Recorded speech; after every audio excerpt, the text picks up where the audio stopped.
Assalamualaikum warahmatullahi wabarakatuh.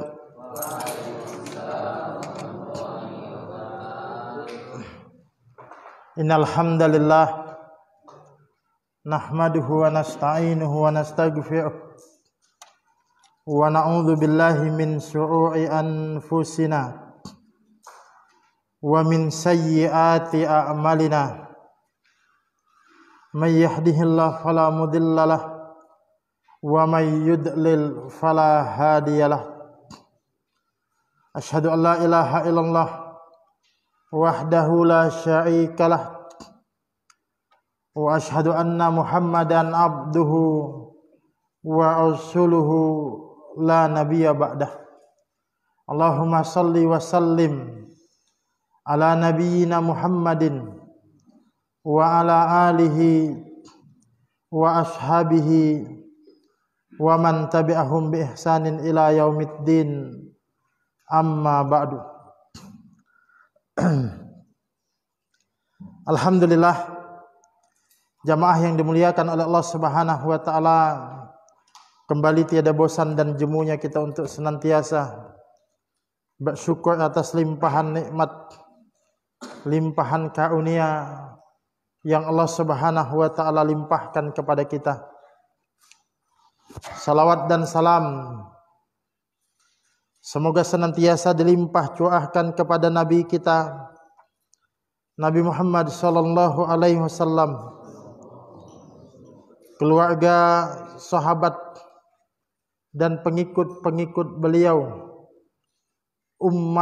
umat beliau yang tetap berpegang teguh di atas jalan agama ini, di atas jalan sunnah ini. Mudah-mudahan kita termasuk di antara umat-umat beliau, pengikut-pengikut beliau yang mendapatkan keistiqomahan tersebut. Jamaah yang dimuliakan oleh Allah Subhanahu wa taala, kita melanjutkan pembahasan kita pada dua pekan yang lalu. Dua pekan yang lalu kita membahas tentang syarat diterimanya ibadah. Ya, pembahasan kita masih kaitannya dengan atau dalam bab tentang tauhid uluhiyah. Yang mana tauhid uluhiyah itu intinya adalah pemurnian ibadah kepada Allah Subhanahu wa taala. Dan kita menyebutkan bahwa ada dua hal yang menjadi syarat diterimanya satu ibadah. Artinya satu perbuatan itu akan dinilai ibadah oleh Allah Subhanahu wa taala apabila dia memenuhi dua syarat. Syarat yang pertama adalah ikhlas, yakni semata-mata ditujukan untuk Allah Subhanahu wa taala. Syarat yang kedua adalah ittiba, mengikuti atau sesuai dengan tuntunan sunnah Rasulullah sallallahu alaihi wasallam. Dan kedua-duanya ini harus dipenuhi. Artinya ikhlas dan ittiba itu mesti dipenuhi. Sebagaimana kita jelaskan sebelumnya, apabila salah satu saja, misalnya ikhlas saja tapi tidak ittiba, maka tidak akan diterima. Atau sebaliknya ittiba saja tapi tidak ikhlas, ini juga tidak diterima. Keikhlasan itu ya, berkaitan dengan niat, tujuan. Sedangkan ittiba itu kaitannya adalah kaifiyat atau tata cara. Nah, jadi sesuatu itu akan bernilai kalau niatnya benar, kaifiyatnya juga benar. Niatnya ikhlas karena Allah, kaifiyatnya ittiba sesuai dengan tuntunan Rasulullah sallallahu alaihi wasallam. Dan kita juga menyebutkan bahwa ikhlas dan ittiba itu merupakan konsekuensi dari dua kalimat syahadat yang sudah kita ucapkan. Nah, dua kalimat syahadat itu kan berisi persaksian. Yang pertama, persaksian akan keesaan Allah Subhanahu wa taala. Ya. Pernyataan kita bahwa tidak ada Tuhan yang berhak untuk disembah melainkan Allah Subhanahu wa taala. La ilaha illallah. Konsekuensi daripada kita mengucapkan la ilaha illallah adalah adanya keikhlasan. Sedangkan konsekuensi syahadat yang kedua, yakni pengakuan kita bahwa Nabi Muhammad itu adalah utusan Allah, Muhammad itu Rasulullah, maka ittiba. Jadi kalau ingin mengukur bagaimana kualitas syahadat kita, lihat sejauh mana keikhlasan kita dan sejauh mana upaya kita untuk ittiba kepada sunnah Rasulullah sallallahu alaihi wasallam. Nah, jamaah yang dimuliakan oleh Allah Subhanahu wa taala, malam ini kita melanjutkan pembahasan di dalam kitab tauhid ini. Ya, ini pasal ke-8, pasal yang ke-7, syarat diterimanya ibadah. Nah, kita masuk pasal yang ke-8. Di sini penulis menjelaskan tentang tingkatan ad-din. Agama ini punya tingkatan, ya.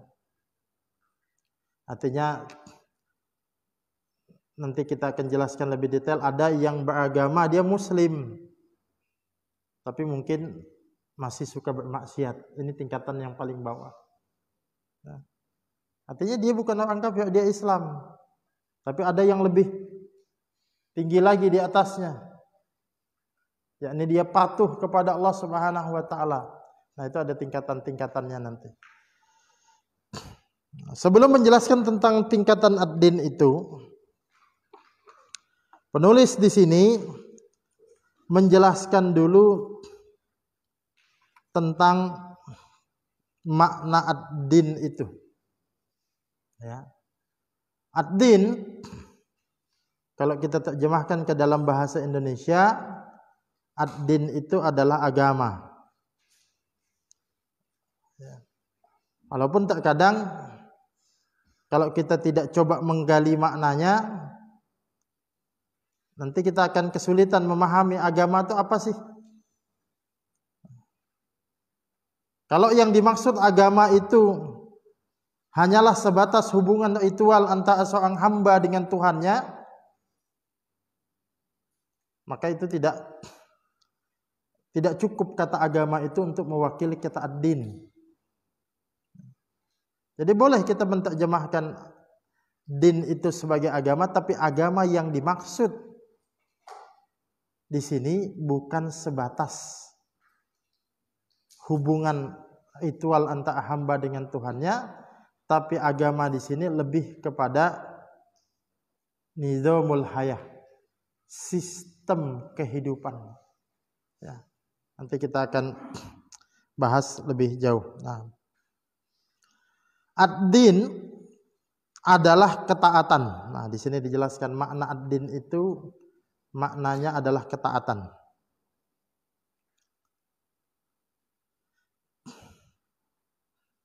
Dalam bahasa Arab dikatakan,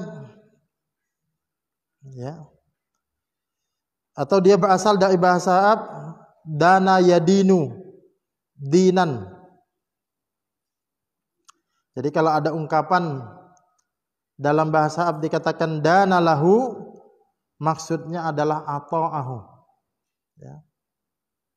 Dana lahu maknanya adalah ata'ahu, artinya mentaatinya. Jadi makna din itu juga adalah ketaatan. Nanti kalau kita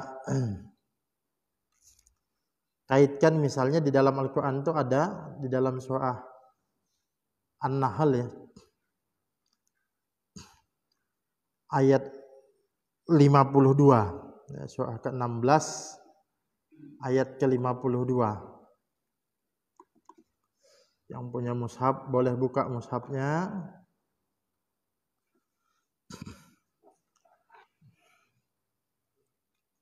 Di situ dikatakan walahu ma fis samawati wal ardh,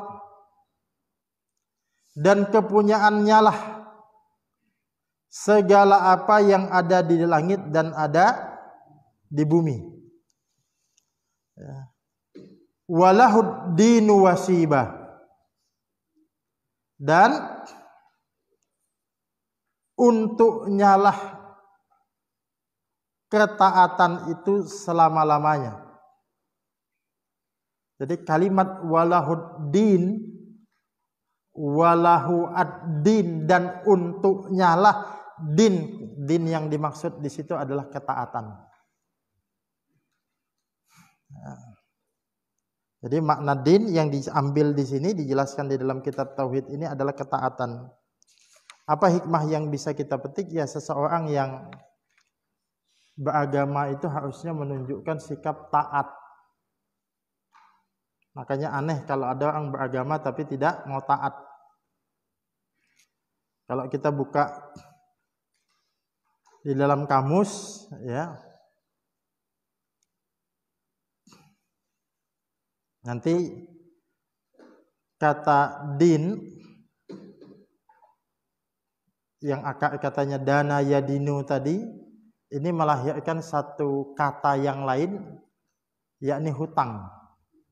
Ya, coba kalau kita perhatikan din itu bagaimana bentuk tulisannya, dal, ya, nun.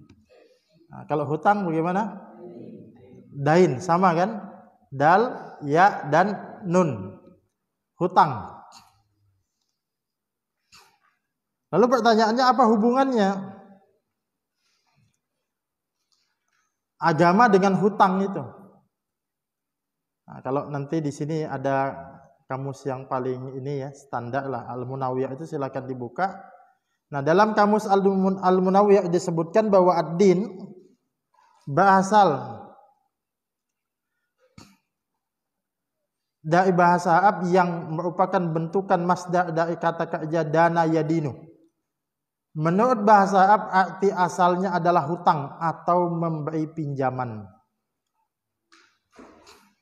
Dulu saya ketika awal-awal ngaji, ketika dijelaskan apa yang dimaksud din itu dengan hutang, saya penasaran apa yang dimaksud di situ. Nah, kalau kita renungi begini kalimat, manusia itu hakikatnya berhutang kepada Allah. Manusia berhutang karena Allah telah menciptakan manusia yang sebelumnya tidak ada menjadi ada, dan Allah juga telah memenuhi semua kebutuhan manusia. Semua itu tak akan pernah mampu dibayar oleh manusia. Maka konsekuensi dari rasa keberhutangan manusia itu, ia harus taat kepada Allah atau menjalankan agama atau din yang telah ditetapkan Allah. Jadi begini, kita hidup ini tentu ini adalah karunia Allah Subhanahu wa taala. Allah ciptakan kita. Ternyata Allah bukan cuma ciptakan kita, tapi jamin semua kebutuhan hidup kita. Artinya apa? Kita ini berhutang budi kepada Allah Subhanahu wa taala. Karena kita berhutang budi kepada Allah Subhanahu wa taala, maka kita harus membalas rasa menunaikan hutang kita itu. Bagaimana cara kita membayar hutang itu? Tentu tidak mungkin kita bisa membayar hutang kita kepada Allah Subhanahu wa taala. Maka cara kita membayar hutang kita kepada Allah Subhanahu wa taala ialah dengan menjalankan ketaatan, dengan menjalankan ad-din itu. Makanya din itu disebut sebagai agama, itu ada hubungannya dengan hutang. Jadi kita ini beragama, maksudnya kita sedang berhutang dengan Allah Subhanahu wa taala. Yang hutang ini tidak bisa dibayar kecuali ya, kita menjalankan ketaatan. Bahkan taat kita pun tidak akan sanggup. Ya, tidak akan sanggup untuk membayar hutang kita kepada Allah Subhanahu wa taala. Nah, jadi jamaah yang dimuliakan oleh Allah Subhanahu wa taala, intinya ad-din itu adalah ketaatan. Ini salah satu makna ya. Nanti makna di dalam Al-Qur'an bahwa ad-din itu bermakna kekuasaan, ad-din itu bermakna al-qanun atau syariah, bermakna undang-undang atau peraturan. Ad-din juga bermakna balasan, al-jaza wal hisab, balasan dan perhitungan. Tapi yang disebutkan di sini bahwa ad-din itu adalah ketaatan. Jadi buktikan kita ini sebagai orang yang beragama itu dengan mewujudkan ketaatan kita kepada Allah Subhanahu wa taala. Karena akan aneh kalau ada orang mengaku beragama tapi dia tidak menunjukkan sikap ketaatannya kepada Allah Subhanahu wa taala. Nah, di sini dijelaskan ad-din juga disebut dengan al-millah. Ya. Dalam ad-din juga disebut al-millah, dilihat dari segi ketaatan dan kepatuhan kepada syariat. Nanti mungkin ada pembahasan khusus tentang makna din dan millah itu. Tapi intinya din itu bisa diterjemahkan secara umum sebagai agama, millah juga bisa sebagai agama. Hanya saja nanti perbedaannya, kalau millah itu bisa dihubungkan atau disebut berkaitan dengan pembawa ajarannya, misalnya millah Ibrahim ya, bisa disebut. Tapi kalau din biasanya distandarkan kepada sumber dari agama itu. Makanya kita tidak mengenal ada din Muhammad, tapi dinullah. Tapi kalau milah kepada para nabi itu boleh kemudian disebutkan di situ.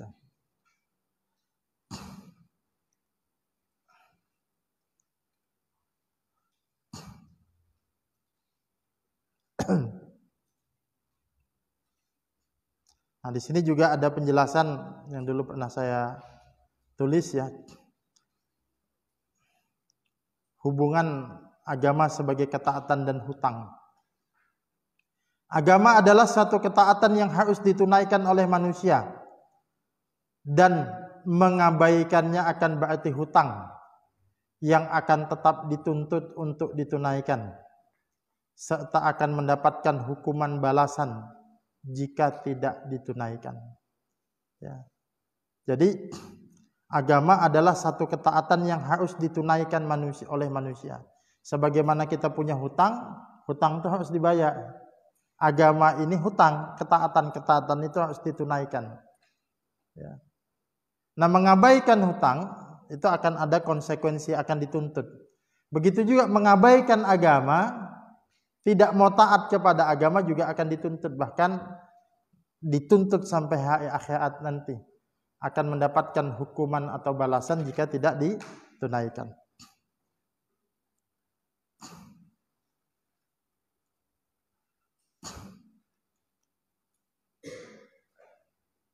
Nah, kemudian setelah menjelaskan tentang makna ad-din tadi, penulis di sini mengatakan innad dina indallahil Islam, sesungguhnya agama yang diridhai di sisi Allah hanyalah Islam. Ini sudah pernah kita jelaskan bahwa bagi kita, keyakinan kita, Islam itu adalah agama yang hak, agama yang benar, dan agama selain Islam adalah batil. Ya. Ini keyakinan kita. Itu dijelaskan oleh Allah Subhanahu wa taala juga di dalam surah Ali Imran ayat yang ke-85. Di situ dikatakan wa may yabtaghi ghayral islami dinan fala yuqbalu minhu wa huwa fil akhirati minal khasirin. Barang siapa mencari agama selain agama Islam, maka sekali-kali tidaklah akan diterima agama itu daripadanya, dan dia di akhirat termasuk orang-orang yang merugi. Ya, ini menunjukkan bahwa agama yang diakui di sisi Allah Subhanahu wa taala hanya Islam. Adapun agama-agama yang lain falayyuqbala minhu, ya, tidak akan diterima agama itu. Wa huwa fil akhirati minal khasirin. Nah, ini keyakinan kita. Tapi hebatnya Islam, ini ada satu hal yang perlu kita jelaskan dan perlu kita kemudian yakini. Islam itu mengharuskan pemeluknya meyakini bahwa Islam adalah agama yang hak, agama yang benar, lainnya adalah agama yang batil. Tapi di sisi lain, Islam tetap memerintahkan untuk berlaku adil kepada pemeluk-pemeluk agama lain, bahkan berlaku baik kepada pemeluk-pemeluk agama lain. Jadi kalau ada yang kemudian menuduh rasis, itu tidak tepat. Islam secara keyakinan mengatakan agamanya lah yang benar.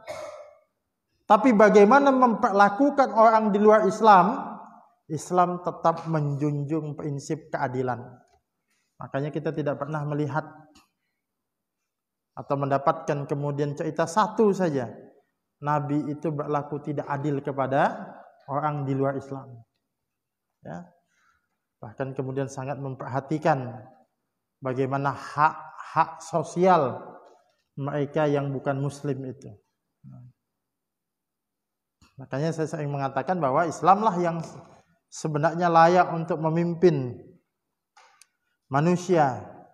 Sebab kalau Islam memimpin manusia, artinya manusia-manusia yang lain itu akan terjamin keamanannya. Asalkan dia kemudian menjalankan Islam, dijamin keselamatan mereka. Jadi jangan kemudian ada anggapan nanti bahwa ketika kita berpegang teguh kepada satu akidah yang menyatakan bahwa Islam adalah agama yang paling benar, yang lainnya adalah batil, lalu dianggap kita ini rasis, kita ini intoleran dan lain sebagainya. Tidak tepat semacam itu. Kita meyakini agama kita agama yang benar, tapi bagaimana kita bersikap kepada agama lain itu dengan prinsip keadilannya. Ya. Makanya ada nanti mungkin setelah pembahasan ini ada bab al-wala wal bara'. Kepada siapa kita harus mengasihi? Kepada siapa kita memberikan loyalitas dan pembelaan kita? Itu namanya al-wala. Tapi pada sisi lain ada juga al-bara'. Siapa yang harus kita benci? Siapa yang kita harus berlepas diri darinya? Siapa yang harus kita musuhi?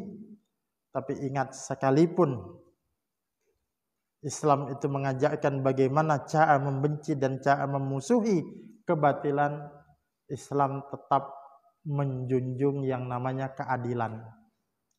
Ya. Kita mengatakan misalnya agama yang lain itu dengan sebutan kafir, akidah mereka akidah batil, tapi tetap dengan prinsip keadilan. Makanya tidak pernah ada Islam itu mendolimi agama yang lain. Nah, tadi kebetulan saya membaca surah Al-Imran ayat yang ke-85. Ini ada yang menarik juga. Sedikit kita lihat di dalam surah Al-Imran ayat yang ke-83. 2 ayat sebelumnya. Nah, itu bicara tentang Islam juga. Di situ dikatakan afa ghayra dinillahi yabghun. Apakah mereka mencari agama selain agama Allah? Apakah selain agama Allah itu yang mereka kehendaki? Walahu aslama man fis samawati wal ard. Padahal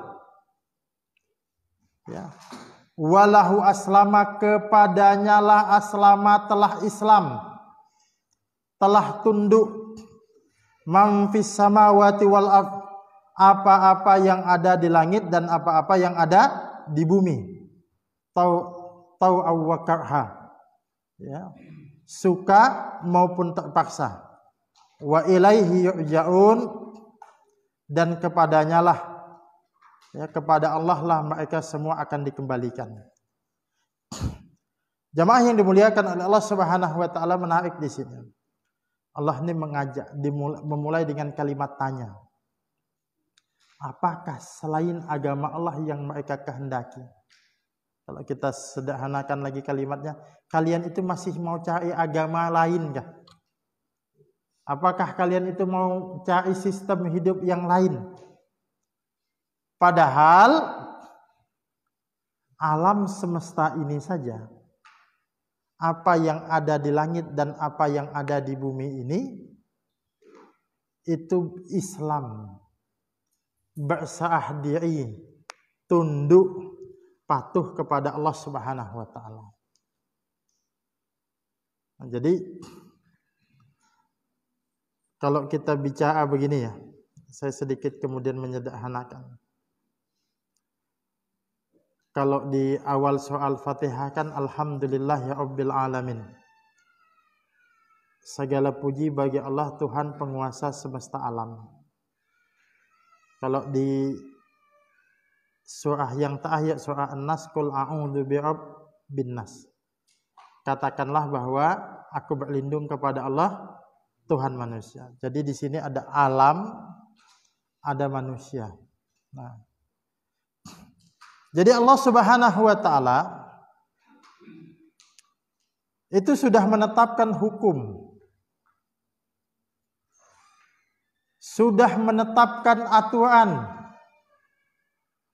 bagi manusia, dan Allah juga menetapkan aturan bagi alam semesta ini. Ya, kita jangan lupa, ada aturan untuk alam semesta, ada aturan untuk manusia. Aturan itu, ya, itulah Islam.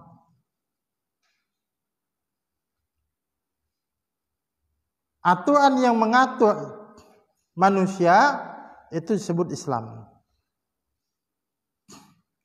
Aturan yang mengatur alam semesta ini juga Islam. Tadi dalilnya walahu aslama man fis samawati wal ard. Cuma bedanya kita biasa menyebut ketetapan Allah bagi manusia itu dengan dinullah, dengan agama Allah. Sedangkan ketetapan Allah untuk alam semesta ini kita sebut dengan sunatullah, ketetapan Allah. Tapi hakikatnya, intinya adalah sama. Apa intinya? Ini adalah aturan yang Allah tetapkan untuk manusia dan juga untuk alam. Nah, di mana lagi letak bedanya? Letak bedanya, kalau alam semesta itu ketundukannya, kepatuhan dan ketaatannya mutlak, tau'an wa karhan, suka maupun terpaksa. Itu alam semesta. Maka alam semesta itu apa saja diperintahkan oleh Allah Subhanahu wa taala, dia akan tunduk, patuh. Ya. Makanya tidak ada kita melihat kemudian alam ini membangkang begitu. Nah, apa yang terjadi bencana, gempa dan lain sebagainya itu semua atas perintah Allah Subhanahu wa taala. Saya menyampaikan di pengajian yang lain, saya katakan bahwa Allah Subhanahu wa taala itu punya dua ayat, yakni ayat Qur'aniyah atau ayat qauliyah, ayat yang berupa kalam Allah Subhanahu wa taala yang kita biasa baca ya. Tapi jangan lupa ada satu ayat lagi, yakni ayat apa? Ayat kauniyah. Ayat berupa alam semesta. Nah, ketika bencana itu terjadi, sebenarnya itu adalah proses dibacakannya ayat-ayat Allah Subhanahu wa taala. Masa sih bisa? Iya. Coba kita sedikit tadabbur di dalam soal Jaljalah itu. Ya. Wa qalal insanu malaha. Apa artinya? Ya. Dan manusia bertanya, mengapa bumi jadi begini? Ini ketika kiamat memang. Nah, lanjutannya apa? Yauma idzin tuhadditsu akhbaraha. Pada hari itu bumi tuhadditsu apa? Mengabarkan, berkata, bercerita. Akhbaraha, ya, tentang kabarnya. Jadi kalau kita katakan tuhadditsu akhbaraha, bumi itu menyampaikan kabarnya. Ya. Kalau menyampaikan kabarnya kan pesan. Maka seolah-olah ini peringatan bagi kita. Hai manusia, kalau ayat-ayat Qur'aniyah, ayat-ayat qauliyah yang dibacakan di mimbar-mimbar Jumat, di tempat-tempat pengajian itu tidak bisa mengingatkan kalian, maka ingat, Allah Subhanahu wa taala masih punya satu ayat lagi untuk mengingatkan kalian. Ketika ayat-ayat di dalam Al-Quran ini tidak mampu membuat kalian sadar untuk tunduk sujud kepada Allah Subhanahu wa taala, Allah ingatkan kalian dengan ayat kauniyah untuk supaya kalian itu sujud. Makanya bencana itu terjadi sebenarnya peringatan. Nah, kita kembali tadi. Tau'aw wa karha, suka maupun terpaksa, alam itu pasti taat. Nah, bedanya manusia itu diberikan kebebasan untuk memilih. Faman syaa'a falyu'min wa man syaa'a falyakfur. Barang siapa hendak beriman, silahkan dia beriman. Barang siapa hendak kafir, silahkan kafir. Jadi saya ulang ke angkanya. Allah menciptakan manusia, Allah menciptakan alam. Manusia ada aturannya. Alam semesta juga ada aturannya.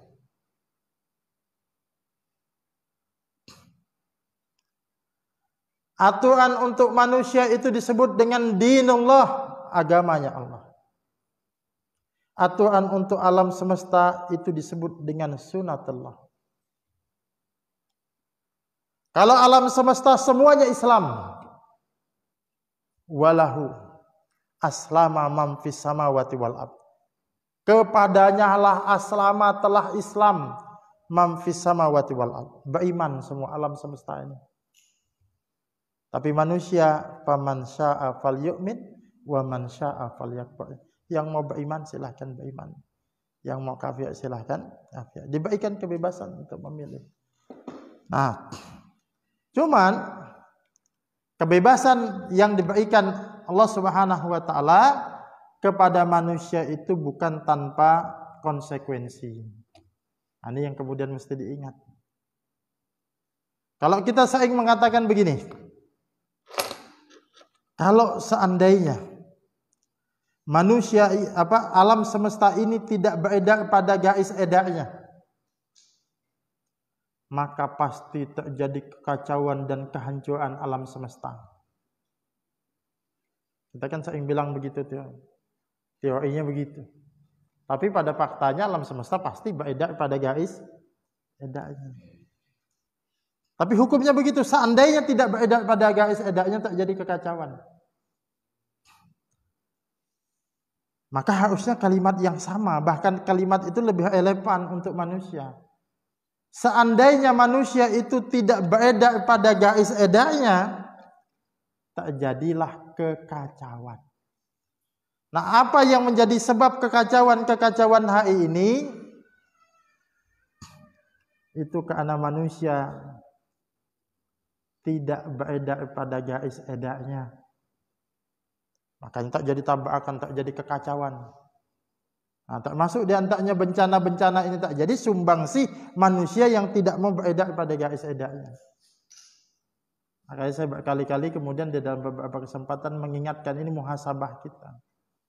Di akhir tahun kemarin kan kita dihebohkan dengan berbagai macam pemberitaan korupsi, ya, kezaliman yang merajalela. Begitu di awal tahun kita dikagetkan kemudian dengan bencana. Padahal ini sudah diingatkan oleh Allah Subhanahu wa taala. Dalam surah Al-Isra ayat yang ke-16, di situ Allah mengatakan, dan jika kami hendak membinasakan suatu negeri, maka kami perintahkan kepada orang yang hidup mewah di negeri itu supaya mentaati Allah, tetapi mereka melakukan kedurhakaan dalam negeri itu, maka sudah sepantasnya berlaku terhadapnya perkataan atau ketentuan kami. Kemudian kami hancurkan negeri itu sehancur-hancurnya. Jadi sebelum Allah Subhanahu wa taala menimpakan satu bencana, Allah sudah ingatkan, ya, mutrafin, elit-elit negeri itu, tokoh-tokoh negeri itu, supaya mereka taat kepada Allah Subhanahu wa taala, dah diingatkan. Gimana cara Allah mengingatkan? Sudah banyak ulama, ya, dakwah sudah disampaikan. Tetapi apa mereka melakukan kedurhakaan dalam negeri itu? Sudah diingatkan, tapi durhaka, apa akibatnya? Ya, fahaqqa 'alaihal qaul, maka perkataan Allah itu hak berlaku untuk mereka.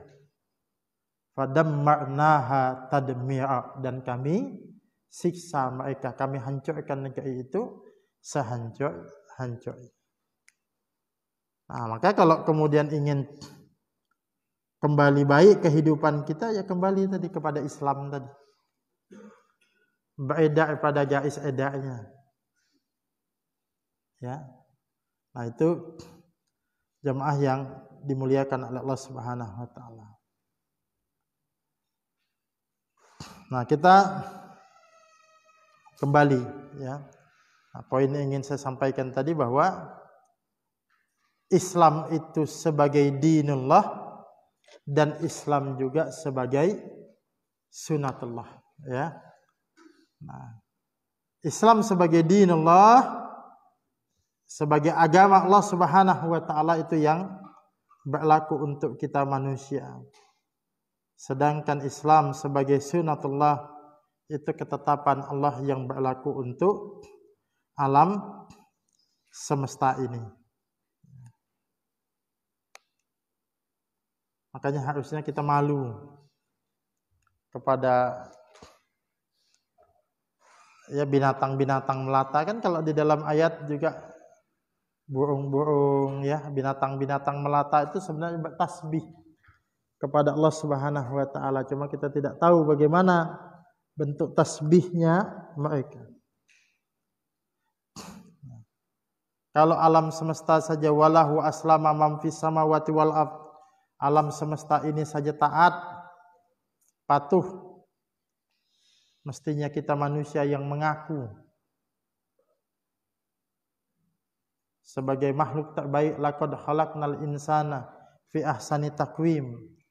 Itu harusnya kemudian lebih baik lagi, lebih taat lagi.